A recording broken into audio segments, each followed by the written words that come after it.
Do you ever think about neuroconformity, about the societal expectations that we sometimes do not even question, but autistic people do question? And I want to talk a little bit about that. I want to talk about how colonialization, patriarchy, and neuroconformity have nearly criminalized just being human, feeling. We live in a world where grief is whispered, joy is moderated, anger is policed, and sensitivity is something to be pitied or pathologized. To be emotional in public is to risk judgment, to cry too loudly, love too openly, rage too fiercely, or show too much wonder is to be deemed unstable, dramatic, embarrassing, unsafe.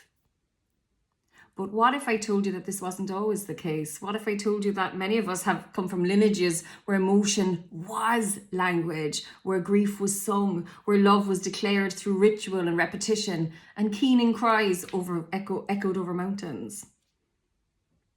Take keening, for example. It's an ancient Irish tradition. Women, often elders, would wail and sing the grief of the community at funerals. They didn't just mourn their own losses, they gave voice to collective sorrow. They became channels for pain that needed to be released. It was necessary. It was sacred. Colonizers didn't see it that way. They saw savage women crying in the open, disrupting their desired image of a civilised and controlled Ireland. Keening was shunned, outlawed, replaced by enforced silence, church decorum, and cold rituals of empire. Today at Irish funerals, we stifle our sobs, we whisper condolences, we fight to remain composed. And when the tears do come, we apologise. The weight of colonisation is in our throats, and some of us don't even notice. Funerals are one of the things that I find incredibly difficult for this reason. I want to be able to express the pain that I'm feeling and share in that emotion with other people. It's just very weird that people are sitting still holding it all in. It just does not feel human to me. So, of course, the colonial project didn't just stop at grief. It imposed a whole set of social rules which govern us today. And autistic people are often accused of not following or not understanding social rules. Or it's been said, neurotypical people, not a word I'm fond of, but people use that, non-autistic people instinctively know these social rules. Complete and utter nonsense. Nobody instinctively knows these things. These are all things that are learned. But listen to some of these rules that we don't actually question. I mean, traditionally, Irish children would have been punished in schools for speaking Irish, beaten with a stick. Boys were taught not to cry. Big boys don't. And then you hear boys will be boys. Girls were taught not to rage. You're too sensitive. Don't be so dramatic. And we're all taught to be quiet, orderly, obedient, and unemotional was the pinnacle of being well-raised or normal, that kind of stiff upper lip. We internalized this and we passed it down. Generations of people punished for just feeling, for just being human.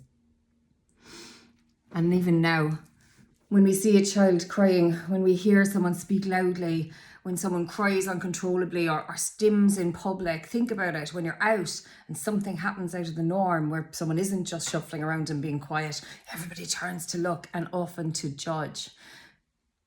How do we react to that? Do we feel shame, discomfort, embarrassment? Whose rules are we following in those moments? Because they're certainly not ours. Because to be emotional is human. And in that light, autistic people, many of whom feel deeply, express richly, love fiercely, and grieve visibly, are not broken. We are reminders. We are living evidence of what we've been taught to suppress. Autistic people, especially those assigned female at birth, or also many men and gender diverse folk, are routinely punished for being too much, too honest, too direct, too sensitive, too reactive, too enthusiastic, too angry, too emotional, too whatever the person who is following these non-conformative rules decides at the time. We're gaslit into believing that suppression means regulation, that the goal is to calm down or to regulate, not to be understood. That to stim is just to self-soothe and has nothing to do with expressing ourselves and our emotions. That to cry is a breakdown, not a big breakthrough. So what if the world was wrong? What if people following these rules need to actually start paying attention to these rules and question where do they come from and why are we following them and what damage is it doing?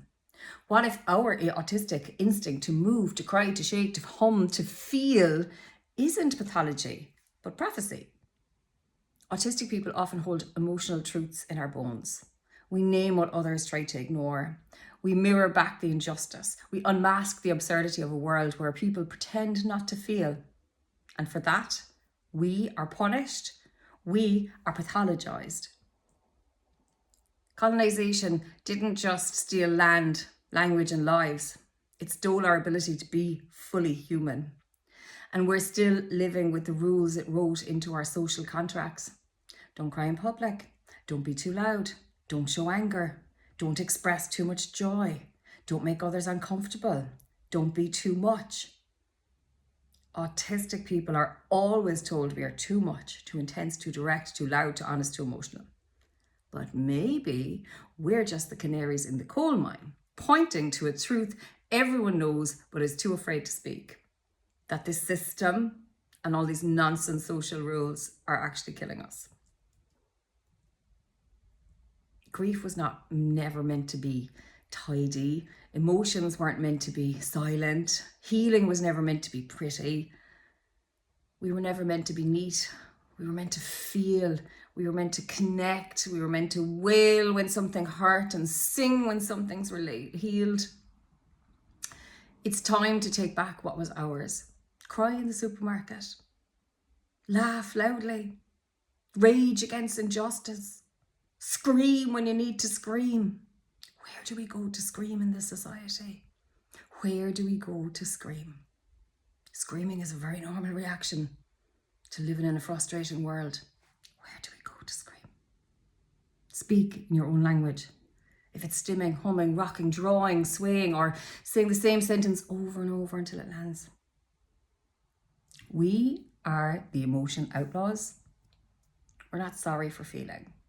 And if this speaks to you, if you've ever been told you were too much or felt like your pain had no place, you're not alone. Let's remember together. Let's rebuild. Let's feel again.